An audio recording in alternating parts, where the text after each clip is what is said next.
Hey, what's up guys? Dr. LaHue here again. Thank you for joining me for this video. And today I want to talk about something that's been kind of interesting to me. It's something I've just been thinking about that I'd be interested if you've had a similar experience. And that is why we get frustrated with people and why we get upset with people.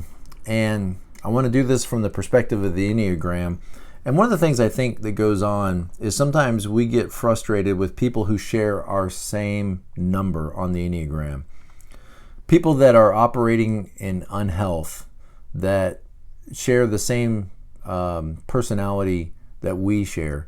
So for me, the example would be if I see other sevens like myself, who are not what I feel are giving careful attention or careful thought to their behavior. Because I see within myself my own propensity to do what they're doing, but I keep myself in check. And then when they don't, I think it can be easy to get frustrated with those people, perhaps more than you get frustrated with other behaviors. I could see where, like, for example, an 8, a challenger, when they're around someone else who's a challenger, who's not being careful with the words they say, not being careful with their behavior, I can see where that first person could be upset and think, man, you need to be careful what you say. You're going to get yourself in trouble. And so maybe I want to distance myself away from you because they know they have within them the capacity to do the same thing, but I keep myself in check and you're not. And then I think the reverse is true as well. I think an 8 who is very bombastic and confrontational could be upset with another 8 and say, why don't you speak up for yourself? You know better than this. I think we have a tendency, let's just say it like this. I think we have a tendency, many of us on the Enneagram, to be more sensitive to the behavior of other people of our own type. And I think we can be upset with them. I think I talked to, a 4 one time about what do you think when you see other 4s? And, when you're walking on the campus and you see that student that's standing out because of their unusual dress or their differentiation they've made between themselves and everybody else, this 4 told me, honey, you're trying too hard. Oh, because she understands the same impulse to differentiate yourself and to develop a personality and to develop, a strong sense of identity. But then they can point that out when another 4 is not doing it the way that they think they should. Then you kind of look at that as a reason to disdain that person. Like, you're doing this all wrong. And I think because we can all understand, why a person is moved in the way they are, it can be hard for us to appreciate when somebody of our own type is doing something we wouldn't do. And we might be a little bit harder on people of our own Enneagram type. Now, there's another thing I wanted to think about too, or I've been thinking about, is I think the number that our number goes to in unhealth, I think we can be hard on those people a little bit too. On the one hand, when I'm around 1s, which my number 7 goes to 1 in times of stress, on the one hand, I can appreciate a lot of things about 1s because it's the 1 stuff that kind of gets me out of trouble and keeps me from getting into trouble. Make a list, do what needs to be done, and just get your goals accomplished and do what you're supposed to do. Now, I can appreciate 1s because they naturally are inclined to do what I put off. But then I think I can be a little hard on 1s because I think I see in them, when they're operating in their normal health, I see in them what I would look like if I was operating in my unhealth and in my frustration. And so I might tend to think, man, that guy or that lady is really, frustrated and upset, and I'm so glad I'm not like that. But really, they may not feel like they're frustrated and upset. Their behavior is what I would look like if I was frustrated and upset.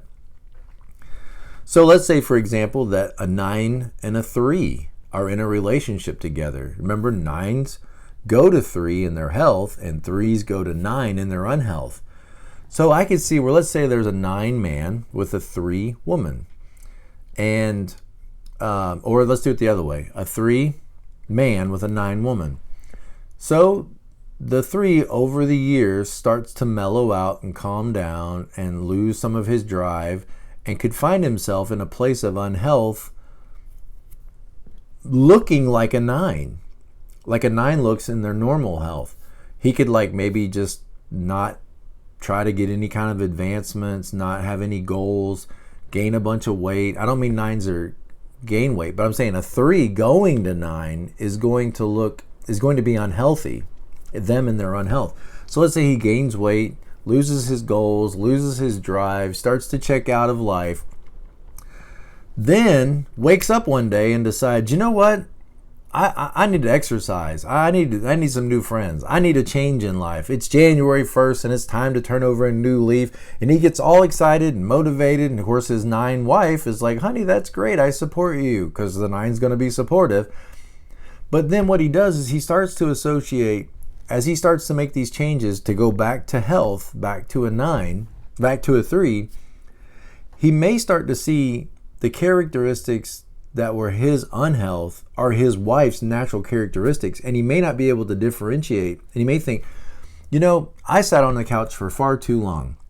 I just gained, 30 pounds, and I watched TV and I watched reruns, and I didn't have any motivation or drive or determination, and that's behind me. Now I'm wearing exercise outfits and I'm going to the gym, and I've taken charge of my life, and I've read Tony Robbins, and I've listened to, books on audio about setting goals. What's wrong with my wife? See what just happened? Because he now starts to associate his wife's normal, otherwise healthy 9-ness with him when he is in a place of unhealth. And so now he thinks there's something wrong with his wife, because for him to behave like a 9 is not healthy. So he now says, now what's my wife's problem? Why won't she read these books? Why won't she get motivated? Why won't she? And so maybe I need to separate myself from my wife, because I now have vision and drive and determination, and she just wants to stay where she is, stuck in life.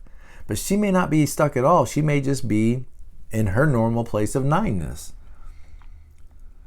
So it's something to think about. I think we can summarize it like this. I think we can be harder on the people that share our Enneagram type, and I think we can be a little bit harder on the people that occupy the position we go to in our place of unhealth. We may think that those people aren't healthy when they're very good right where they're at. But if we behaved like them, if we acted like them, then we know we would be in a place of frustration, upset, angst, anger. So we tend to think that those people have a problem. All right, something to think about in our continual growth and understanding. As always, like, comment, and subscribe. Thank you for joining me on this video, and I'll see you next time.